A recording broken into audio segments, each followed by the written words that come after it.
Karen, I'd love to hear from you. You have been recognized for being a leading executive in the technology field. I have no doubt that you have experienced your share of challenges, probably painful lessons learned, and lots of advice. What stories and examples would you like to share? I think one of the things that's been key to me, and I think is key to everyone, is like find your tribe and use them.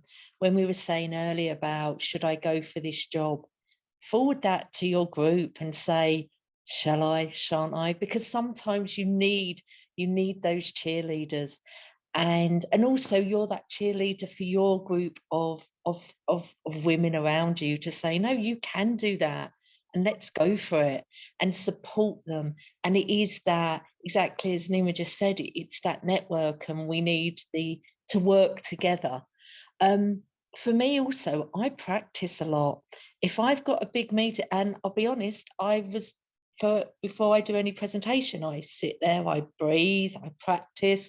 When I've had an interview, I'll practice on the way to there. I may look slightly strange with headphones on and talking to myself, but I think it is that practice. And even if it's before a big meeting and you know what you want to say, practice saying it, or practice it to some of your friends or your wider tribe to say, does this sound right? And get them to go, or practice interrupting, practice going, things like that.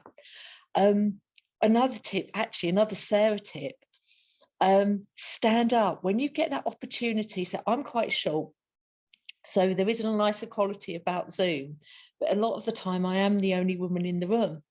And if I get that opportunity now to stand up and there's something on a screen, I'll stand up, but then I'll stay stood up, and then the whole room has to look at you.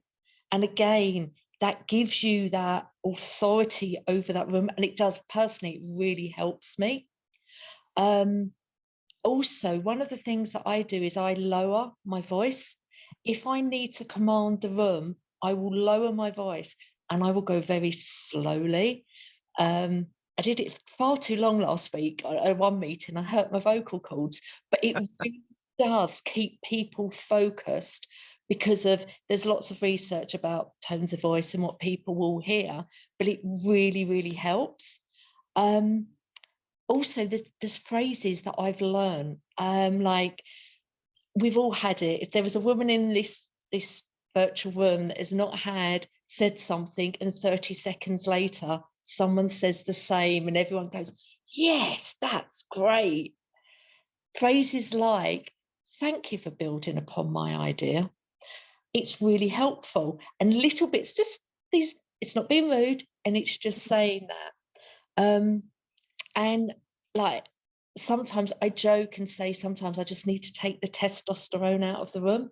Now, I'm at a level now that I can actually say that out loud sometimes. Not everyone can.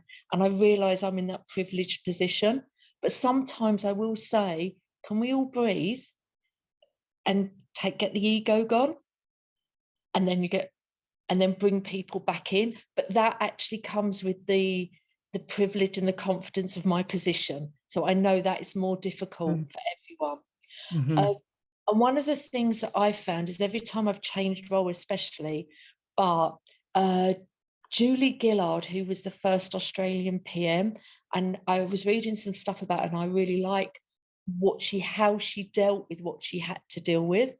But she said, call out bad behaviours from the beginning. And I've started to do that, because the minute you let a bad behaviour happen again, then it's just accepted. So I'm a step parent, and I get really offended when people say things like the ugly stepchild or all stuff like that when they're talking about a rogue project. And before in my career, I've just let it go. And someone said it the other day to me, and I went, sorry, can we stop this? I personally find that really offensive. And they all went, oh, sorry, Karen, never been said again. But if I'd have allowed that to go on, I would have got more angst about it. And then everyone, when I did say it, would say, well, I've been saying it for months. Why is she now moaning? So it is very much about calling that out. And I think it's about learning phrases. So saying things like, I don't appreciate it. Do you realize how that may have come across? Mhm. And again, if in doubt, practice with someone, Mhm. those all. And then look, the other main advice is recruit women, recruit diversity. If you are in a position where you can recruit, go back to your recruitment people and say, I'm not looking at these CVs until I've got a 50-50 mix. Give me that. And then be an ally to the women that you work with them, make sure that you're giving those opportunities.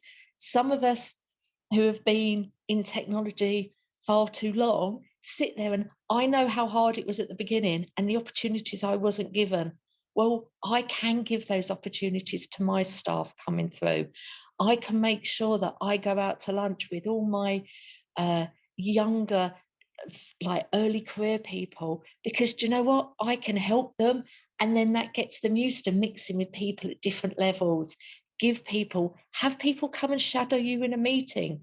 Give them the opportunity, because I think if unless we all help, and it comes back to the tribe, if we don't help each other, then nothing will move forward. So if we all hold hands, we're a formidable force.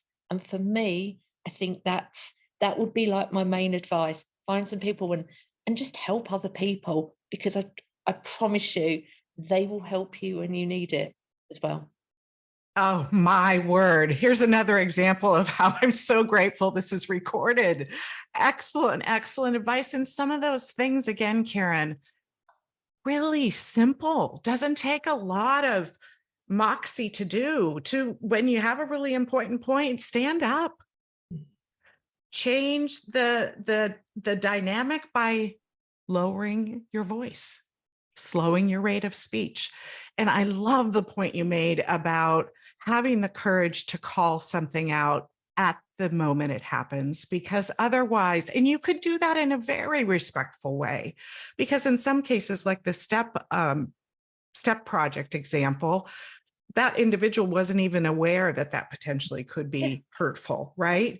So having the courage to respectfully call it out, otherwise it's going to fester and it's going to manifest in ways that aren't as productive, right? And then it becomes super awkward to call it out if you've let it go on for so much time. So thank you.